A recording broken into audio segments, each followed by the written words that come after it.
Hello. Okay, there we go. In unison. That's right. That's how we roll.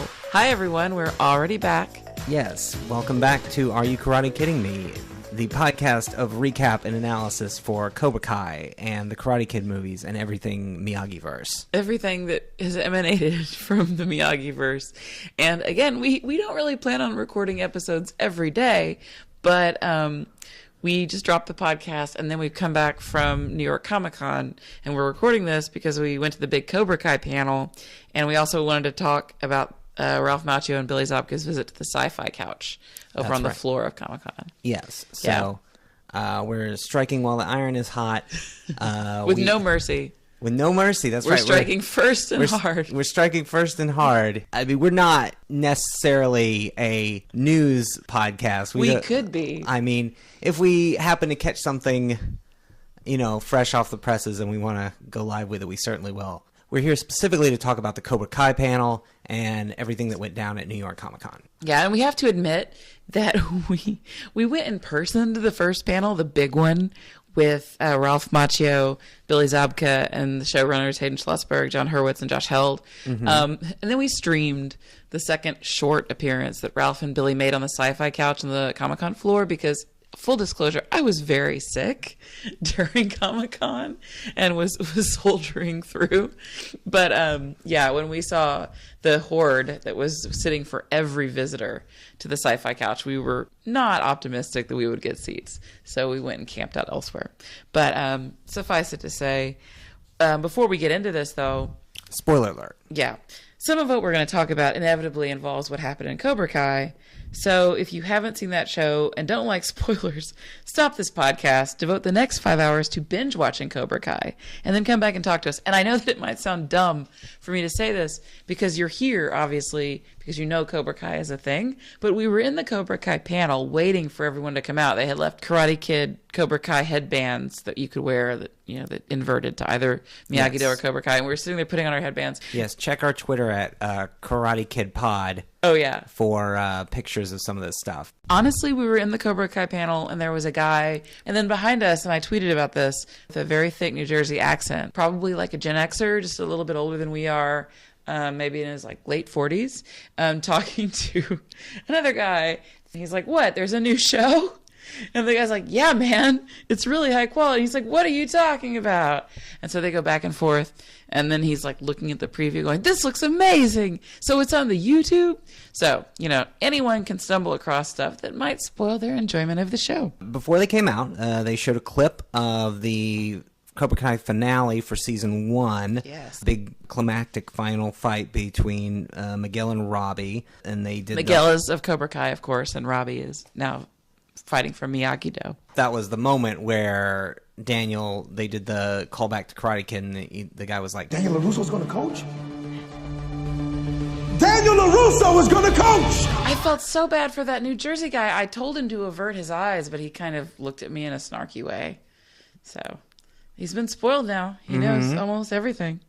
Cool to see that on the big screen. Well, yeah, and in a room full of rabid Cobra Kai fans, too. Well, yeah, SyFy said that, they wrote a recap of the panel, and they said that the audience cheered Johnny and booed Daniel, and I was in that audience too, and did you notice that? I didn't see that. I mean, it seemed like everyone was just really excited. Yeah, I didn't notice that either. I think people are definitely excited for Cobra Kai, just as a concept, because Johnny he's very charismatic, and I think that carries a lot of the show. Not to say that Ralph Macchio isn't charismatic, but we already knew that Ralph Macchio was charismatic. Yeah, I mean, I think the thing is that Cobra Kai is trendy.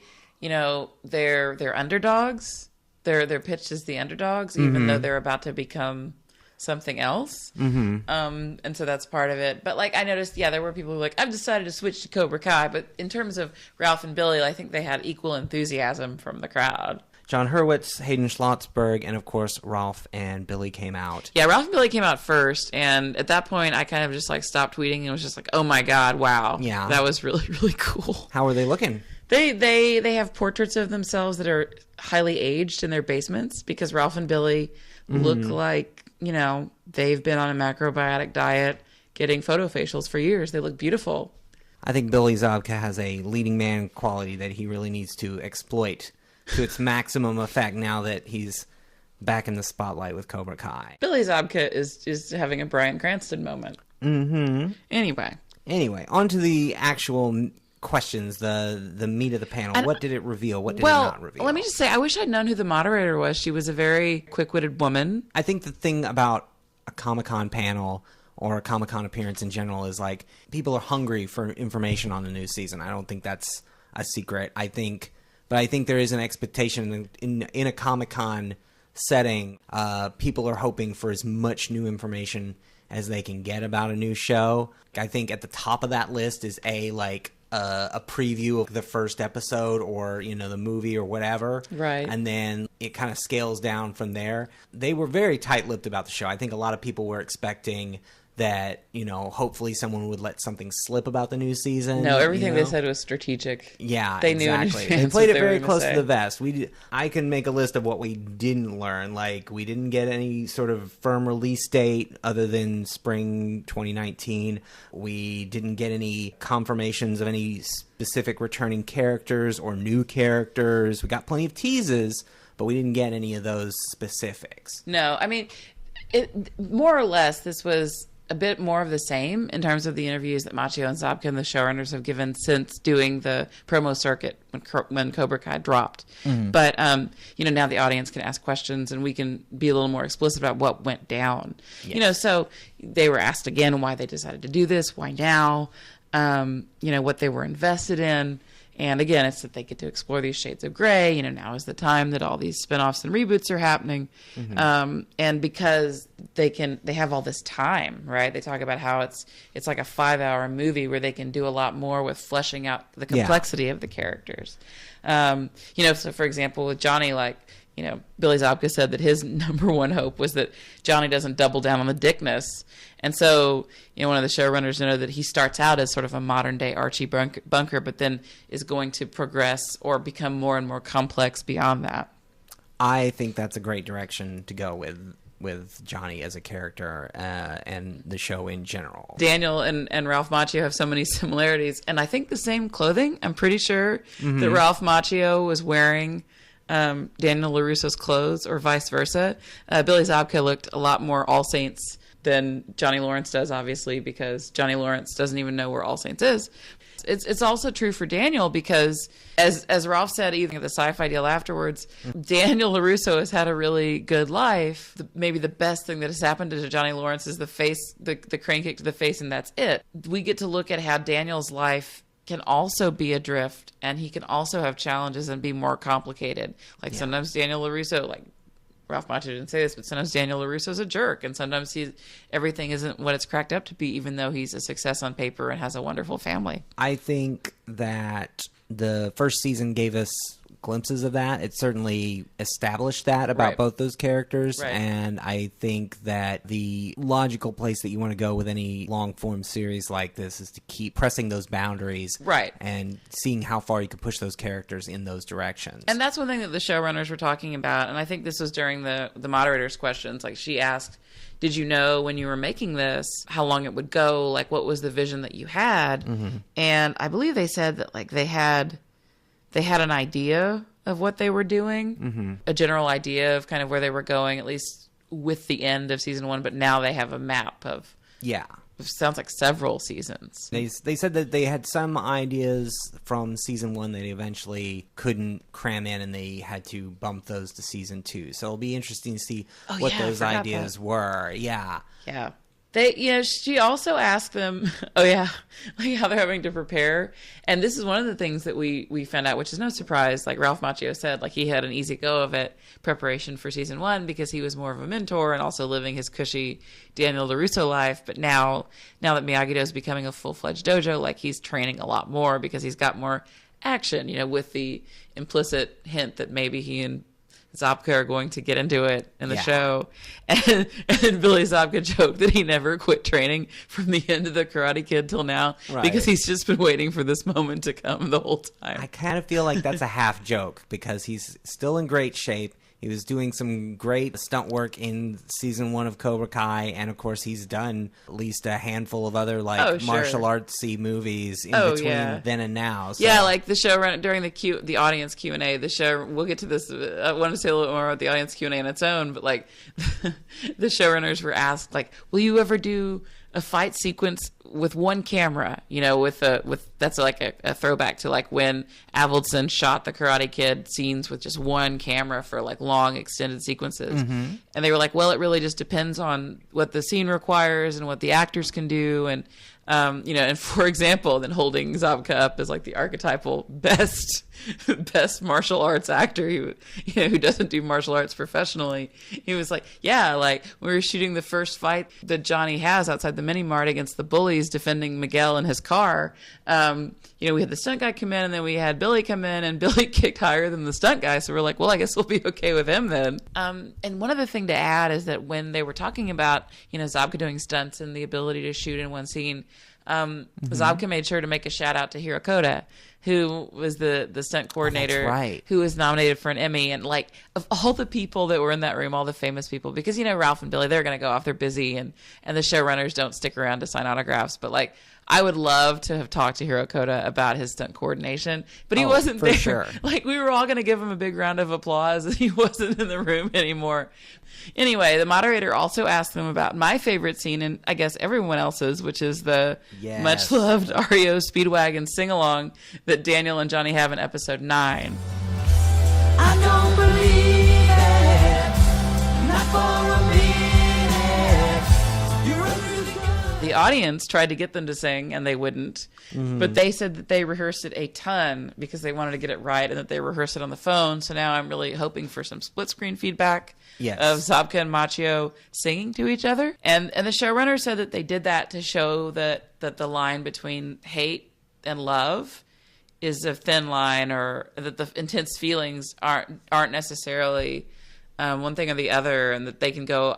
They can go either way. Yeah, there was a lot of talk about the comedy-drama balance of the show. It's no secret that the producers come from big-budget comedy movies, and so I think before season 1 of Cobra Kai dropped, I think there was some questions as to, well, just how funny or how serious are we supposed to take season 1. I think they really knocked it out of the park by keeping it fairly dramatic, but being able to punctuate it with these great scenes of comedy throughout the season, which we will get to when we do our own recaps of Cobra Kai. For them, and I've heard them say this before, that the most striking moment was when Zabka and Machio shot their first confrontation in the new dojo, in the new Cobra Kai dojo, and that, like, I think that was Machio's first scene that he shot at all. Ralph said he got emotional. He got tingles when he set foot in there. Did he? Yeah. That was the moment at which the showrunners were like, yeah, we knew this would be cool, but that was amazing. And then so they also gave us some footage, and I was like, oh my God, they're giving us a scene from the new season, but they didn't. They just gave us a video, which was very cool, of the new Miyagi-Do set. The set was introduced by Tanner Buchanan and Mary Mauser, who are going to be the Miyagi-Do peoples, and then Jola Marduena and Jacob Bertrand, who are so Tanner Buchanan is Robbie, Johnny's son, who trains with Daniel. Mary Mauser is, of course, Samantha LaRusso. Jolo is once angelic, now evil Miguel, and Jacob Bertrand is Eli, who is Hawk. And so those two crashed midway through. You could kind of tell that they've been shooting a little bit because they're already a little bit in character when they were doing the video. Oh yeah. They totally have learned from Machio and Zabka how to heighten this fake rivalry and how to dig into it and enjoy it. In terms of the tour itself, it was great. It looks a lot bigger than the original Miyagi, Mr. Miyagi's house originally was. They said it wasn't fully dressed in the video, so it's possible that the addition of some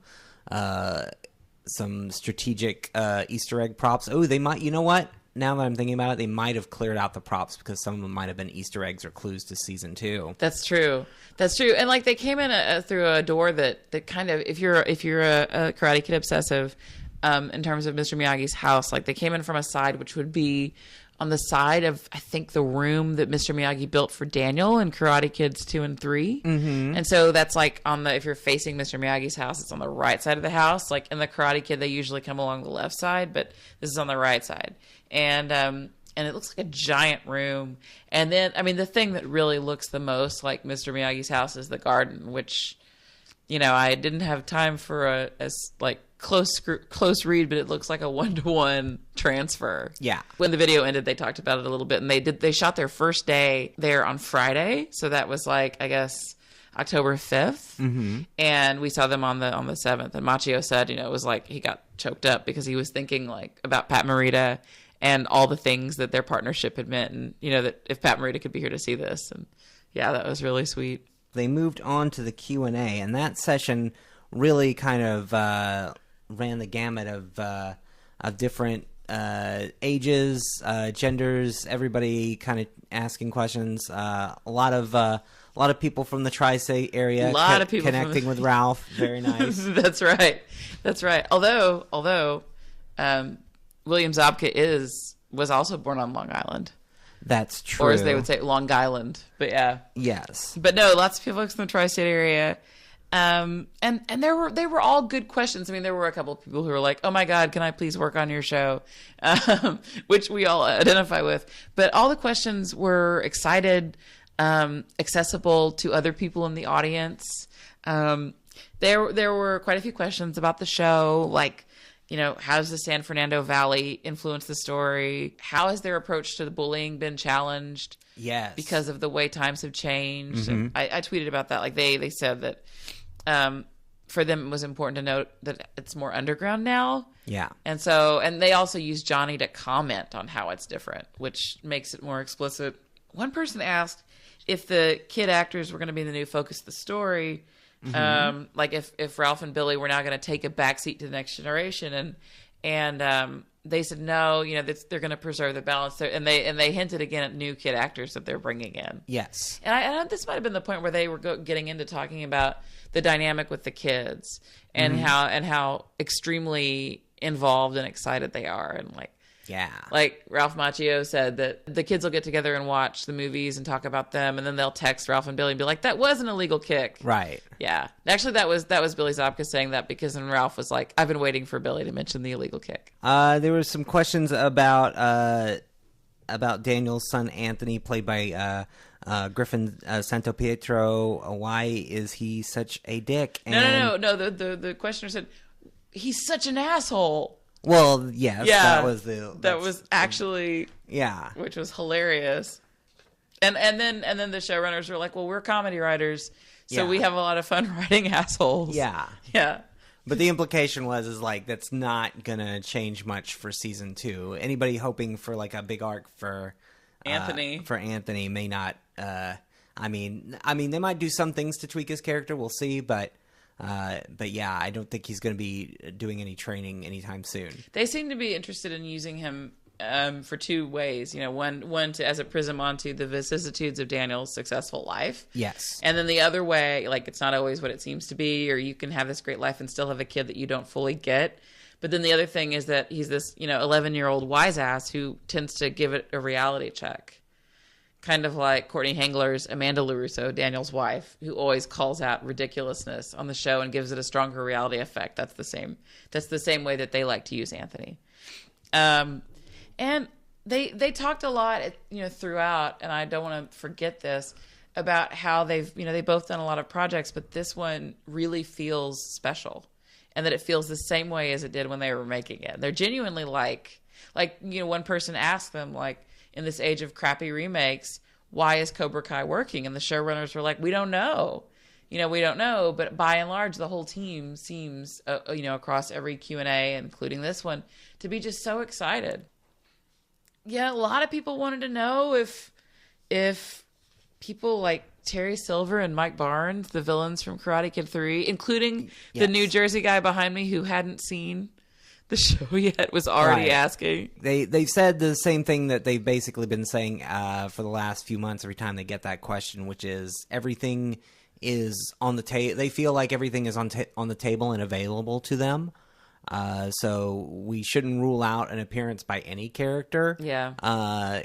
So yeah, that's very exciting. They also mentioned the use of more footage from later Karate Kid movies, Which, possibly oh my coming God. into play. Yeah, that was interesting. Yeah, I want all the Pat Morita footage I can get. Cobra Kai Season 1 uses quite a bit of footage, both original and then some of the additional footage that they had from the Sony archives in Season 1. I'm wondering, like, are we continuing to dip into that unseen footage, or are we going to start, like, is there unseen footage from 2 and 3? Well, yeah. Oh, there has to be. Yeah, so if that's all available to them, we could really have some fun playing with that. I think that's very exciting. You know, one other thing that was really cool is that both Machio and Zabka got questions about, you know, their other work that they've done.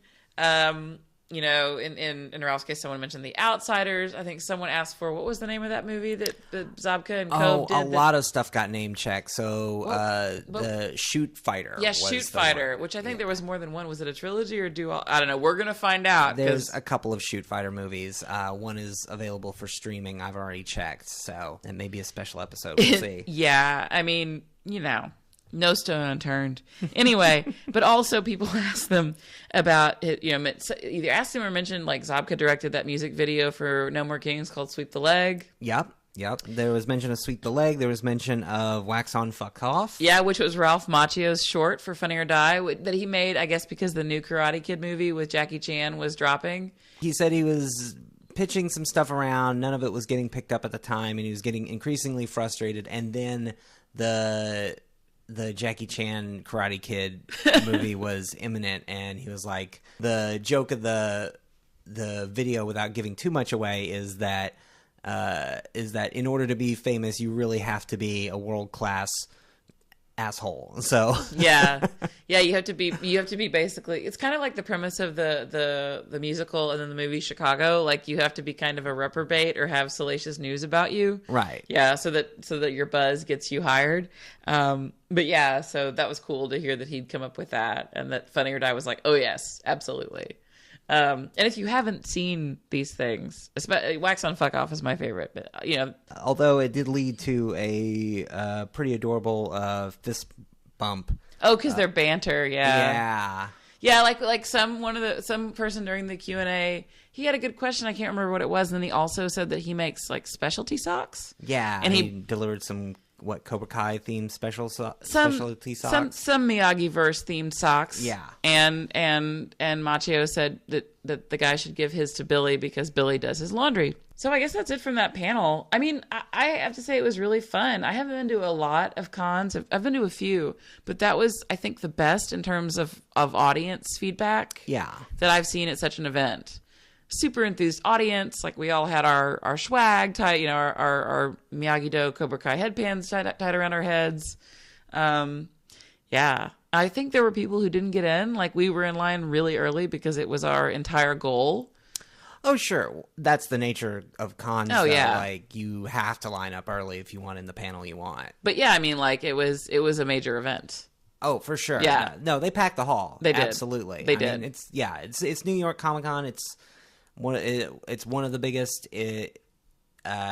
Probably San Diego's the only one that's bigger. So. Oh yeah, no, for sure. But no, it was great and far too short. Yeah, what question would you have asked if you'd been able to get up in line? I would ask if they were going to go back to Los Angeles or Reseda to do any more on-location stuff, because they did do a couple things in Season 1.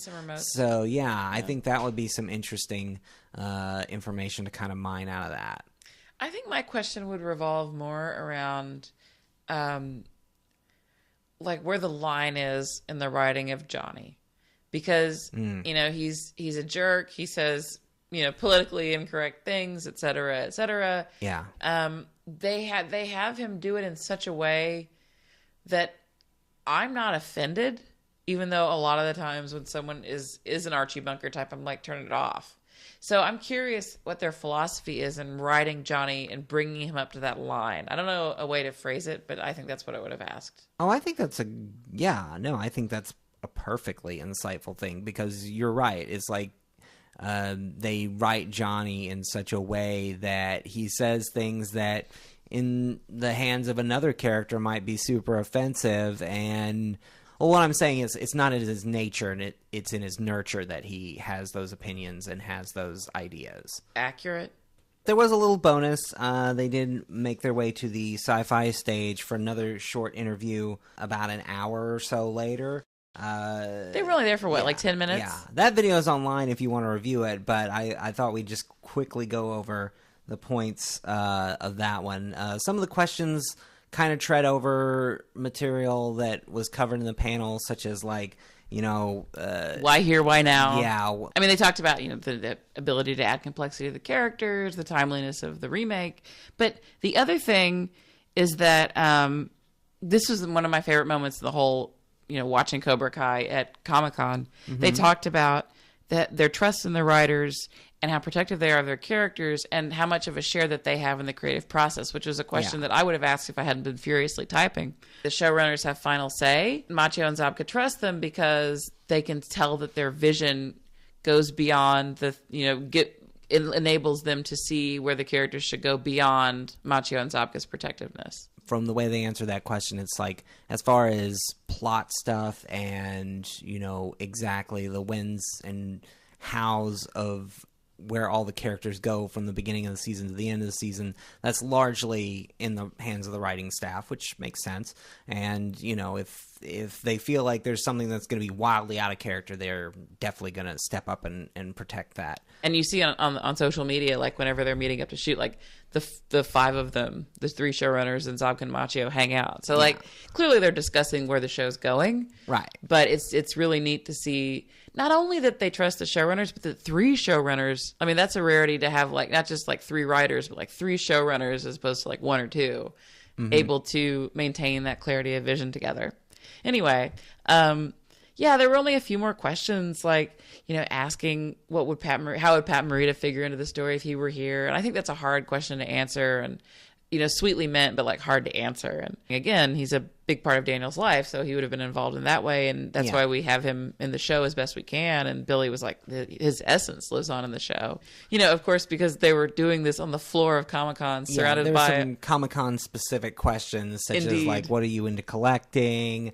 And Machio joked trophies. Right. But Billy Zabka's like doing Legos with his kids. He's taking Legos home to his family, and like, he listed off all the different kinds of Legos. Mm-hmm. So now, there were some good Lego booths on the floor. There were some fantastic Lego booths on the floor, like every possible Funko bobblehead you could want. Yeah, exactly. And then, what did you see? A place to get molded plastic for your uniforms. Yes, there was a whole cosplay industrial complex, fully it represented at Comic-Con. I also saw a booth for custom minifigs, for custom Lego pieces. So basically, I'm already getting some ideas. Yeah, exactly. I want a Martin Cove minifig. Oh my goodness! I know. You should probably get that. The Lego idea submissions. Yes, I want one that's Martin Cove, like in his young phase. Like, do you have a problem with that, Mr. Lawrence? And then I want congratulations. Yes. Martin Cove in his now's the time in his Satan-like jacket with a cigar like Old Scratch. Yeah. Yes. Anyway, moving on. So they did this wonderful. Again, it's Comic-Con. They rolled a gaming die for questions. Right. And some of them, they just were like, no. Yeah, I think they may have been having tech problems, too, because near the end, they were having a lot of trouble hearing each other over the floor. It was a loud room. It was a super loud room. It was packed. You can't tell from the video, but it was. That's why we were lurking elsewhere once we saw what the stakes were. So what if you were bitten by a radioactive animal? What would you be? Billy nailed it. He said a cobra. Of course. As a crime fighter, would you banter with criminals or hit them? And Machio said, he's a banter person, but a Cobra Kai person would punch first and talk later. Capes, Zabka said capes are an absolute necessity. And Machio said, if you're not flying, why? A little bit of a surprising answer from from Billy there. I feel like they were kind of on brand with the other questions. Yeah. But that's a little bit of a, yeah. That's the moment when his Captain America side sort of began showing. I had a feeling that Billy was way more into Flair than Johnny. I think that's definitely a difference between the actor and the character. Well, I mean, he said, you need those capes to let people know you're coming. Mm-hmm. And again, they said, what do you expect from season 2? And they gave a very, obviously prearranged answer in tandem with what they'd already talked to us about, new characters, new set piece, like Mr. Miyagi's house. And of course, all the old cars will be there. It was kind of a sideways mention that there were going to be some improvements to the Cobra Kai dojo, apparently, or maybe they might be upgrading that set too. That'll be interesting to see. Because, after the big tournament win, the idea is Cobra Kai's back on top. Maybe Johnny moves to better real estate. Maybe Kreese, that's true. Maybe Kreese first franchising. Well, maybe he's still got those Terry Silver connections. I know, that's what I'm saying. Yeah. I have my own predictions for where this show is going, and we'll have to talk about those a little closer to Cobra Kai season 2. But it was a real delight going to ComicCon. I would do again. Yeah. Would do for Cobra Kai, would do for Star Wars. Would do for a couple of other things if the opportunity arose. But, not for the faint of heart. And I think I would definitely become a character from Cobra Kai if I were going to go back. Oh, you do some cosplay, huh? Yeah, I don't know. I don't know if I have the commitment to be Hawk. True. Yeah. That would require at least a hairpiece in addition to a gi. But I think... that's an easy cosplay is the short answer. Would definitely do again. Would do in cosplay. Absolutely. Yes. So the next episode, I think we will go ahead and start picking up on Cobra Kai Season 1, Episode 1. Yeah, we're going in order of enthusiasm and attention. And so right now we're going to delve into Cobra Kai for a little bit and then go back to finishing the Karate Kid movies. And until then, we'll see you later. Yeah, we'll see you around the Miyagi-verse.